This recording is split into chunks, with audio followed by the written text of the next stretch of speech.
सुप्रभात बच्चों, कैसे हैं आप सब।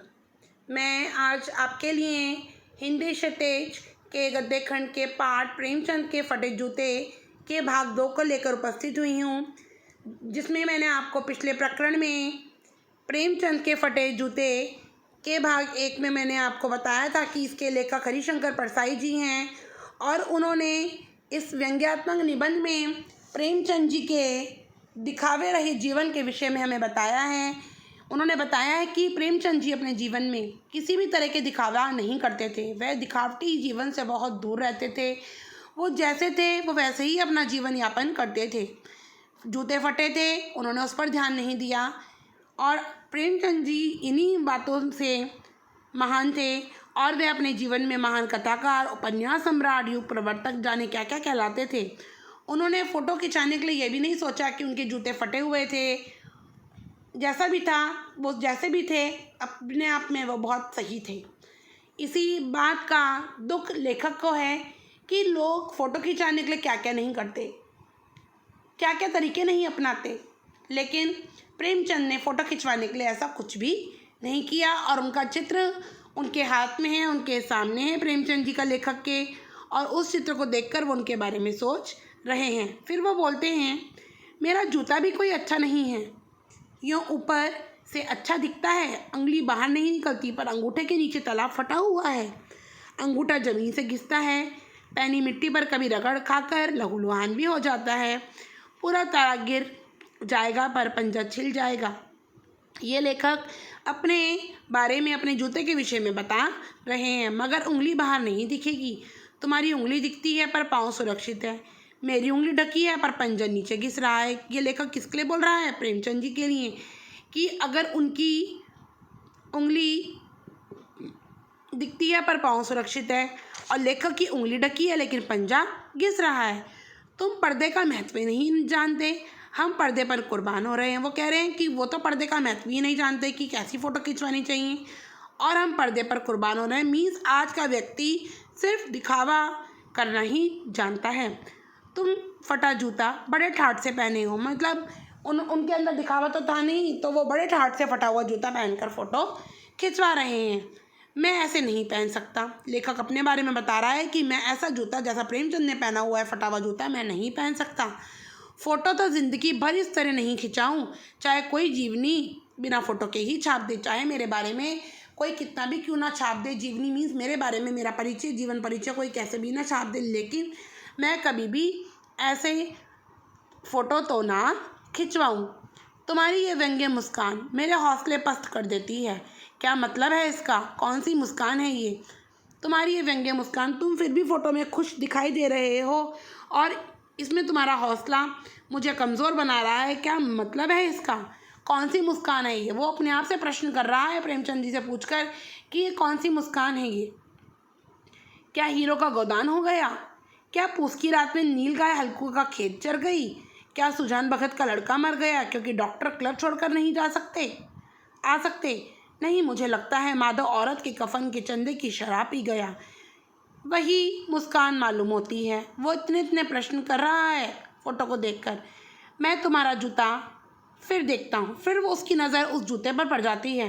कैसे फट गया ये? मेरी जनता के लेखक, वो कहता है कि तुम जनता के लिए, तुम भारतीयों के लिए लिखते हो, मेरी जनता के लेखक के नाम से उसने प्रेमचंद जी को संबोधित किया है। और वो कह रहा है कि कैसे फट गया? क्या बहुत चक्कर काटते रहे? वो उनसे प्रश्न कर रहा है फ़ोटो को देखकर कि तुम्हारा जूता कैसे फट गया? क्या तुम बहुत चक्कर काटते रहे?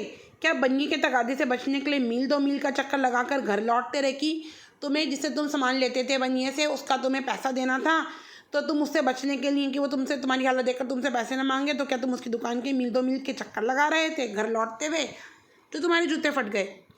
चक्कर लगाने से जूता फटता नहीं है, घिस जाता है। अगर तुमने चक्कर भी बनिए की दुकान के 2-3 मील के लगाए होते तो तुम्हारा जूता फिर भी फटता नहीं, वो सिर्फ घिस जाता। कुम्मन दास का जूता भी फतेहपुर सिकरी जाने आने में घिस गया था। अब वह कुम्मन दास जी का उदाहरण इस निबंध में दे रहे हैं कि कुम्मन दास जी भी जब फतेहपुर सिकरी आते जाते थे तो उनका जूता घिस गया था लेकिन फटा नहीं था। उसे बड़ा पछतावा हुआ। उसने कहा, आवत जात पनैया घिस गई, बिसरो गयो हरि नाम। आते जाते तो जूता फट गया, बिसर गए और इनाम भगवान का नाम लेते हुए। और ऐसे बुलाकर देने वालों के लिए कहा था, जिनके देखे दुख उपजते हैं तिनको करबो करे सलाम। और ऐसे बुलाकर देने वाले के लिए कहा था कि जिनके दुख उपजते, जिनके अंदर देखे, जिनके दुख उपजते हुए देखे हैं, तिनको करो परे सलाम। मैं उनको, ऐसे लोगों को सलाम करता हूँ। चलने से जूता घिसता है, फटता नहीं। बच्चों, हम जब चलते हैं, कितना चलते हैं, हमारे जूते, आप स्कूल आते हो डेली, आप शूज़ पहन कर आते हो, आपके जूते ऊपर से नहीं फटते। ऊपर से जब तक जूते नहीं फटेंगे, तब जब तक आप उनका सही से उपयोग नहीं करेंगे। अगर आप उसका गलत उपयोग करेंगे तब आपके जूते ऊपर से फटेंगे। लेकिन अगर आप उसको सही से पहनकर स्कूल आ रहे हो तो आपका जूता ऊपर से ना फटकर सिर्फ नीचे के तले से घिसेगा, फटता नहीं। तुम्हारा जूता कैसे फट गया? फिर वो प्रश्न करता है कि तुम्हारा जूता कैसे फट गया? मुझे लगता है तुम किसी सख्त चीज़ को ठोकर मारते रहे हो। अगर तुम ठोकर मारोगे अपने जूते को तो वो ज़रूर आगे से फट जाएगा। तो उसे लगता है कि भाई चलने से तो जूता फट नहीं सकता। मुझे लगता है कि वह तुम किसी चीज़ को, कठोर चीज़ को ठोकर मारते थे।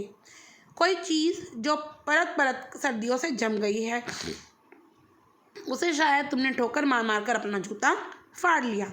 कोई टीला रास्ते पर खड़ा हो गया था, उस पर तुमने अपना जूता आजमाया। रास्ते में जब तुम जाते थे बन्नी की दुकान पर, तो उस रास्ते में हो सकता है कि कोई पत्थर का टीला हो जिस पर मार मार कर तुमने अपना जूता फाड़ लिया हो।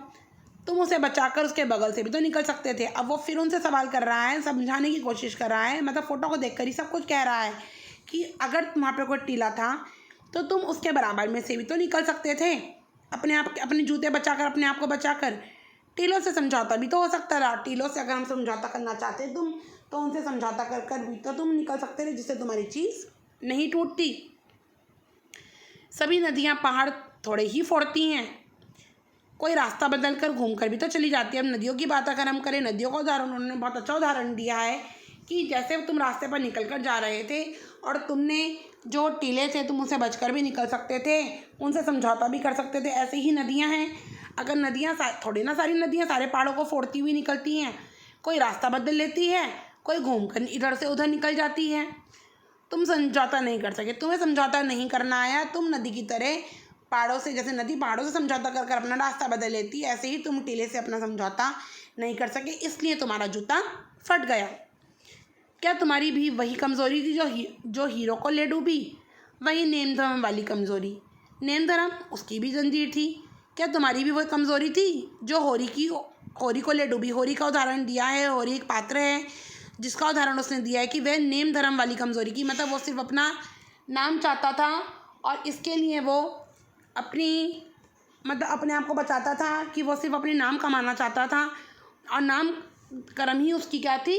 कमज़ोरी थी, कि वो नाम करने के कारण वह समझौता नहीं करता था। मगर तुम जिस तरह मुस्कुरा रहे हो उससे लगता है शायद नेम धर्म तुम्हारा बंधन नहीं था, तुम्हारी मुक्ति थी।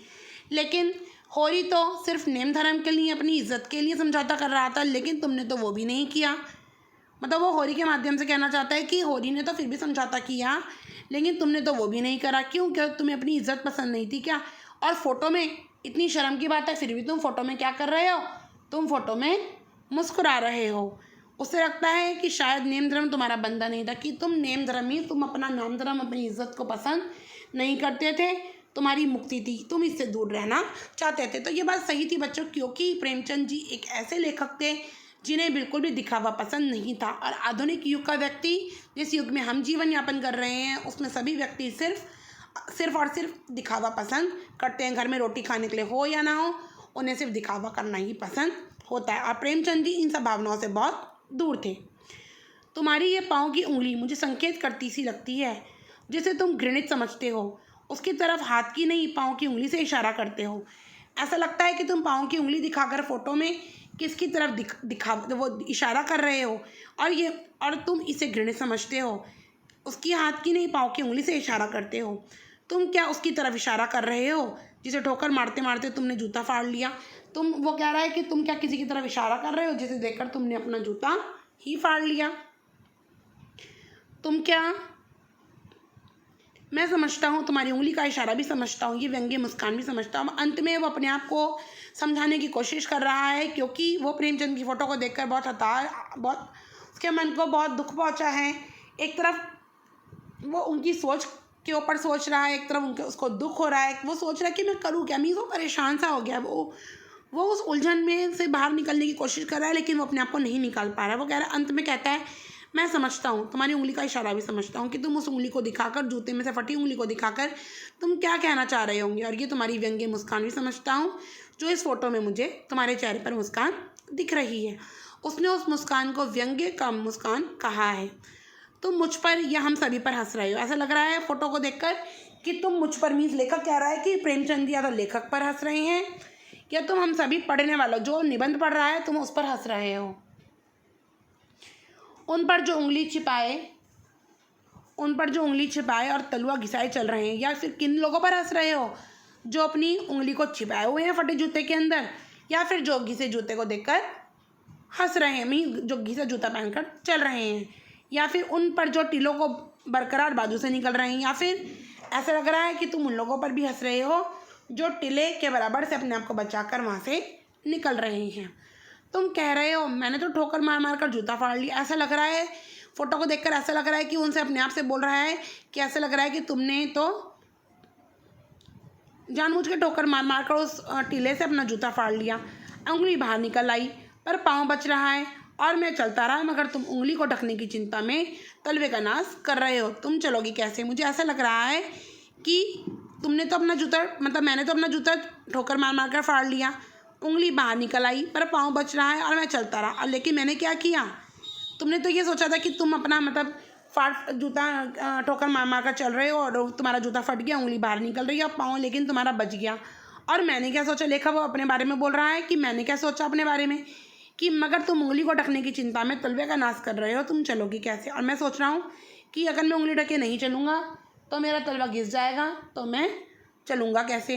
मैं समझता हूँ, लेखक अंत में बोल रहा है, मैं समझता हूँ, मैं तुम्हारे फटे जूते की बात भी समझता हूँ, उंगली का इशारा भी समझता हूँ, तुम्हारी इस व्यंग्य की मुस्कान को भी समझता हूँ। क्योंकि वो उस बच्चों, इस पार्ट में हमने देखा कि कैसे लेखक पहले तो परेशान हो रहा है, दूसरी तरफ वह व्यंग्य कर रहा है, और तीसरी तरफ वह उनको देखकर परेशान होकर खुश भी हो रहा है, उनके प्रति वह अपना दुख व्यक्त भी कर रहा है। और उस चित्र को देखकर वो अपने आप से ही प्रेमचंद के माध्यम से बहुत सारे भी प्रश्न कर रहा है। तो आपने देखा कि यह पाठ कितना अच्छा था। आपको क्या करना है, आपको मैंने अब पूरा पाठ पढ़ा दिया है। आपको हर लाइन से, पाठ की हर एक पंक्ति से आपको छोटे छोटे क्वेश्चन बनाने हैं, MCQ, जो आपकी आगामी परीक्षाओं के लिए आपके लिए और आसान बन जाएंगे और आपको पाठ को अच्छी तरह समझने में सक्षम होंगे। आशा करती हूँ आपको पाठ समझ में आया होगा और आपको जो भी लिखित कार्य दिया जाएगा वो आपको टाइमली अपनी कॉपी में करना है। साईं राम।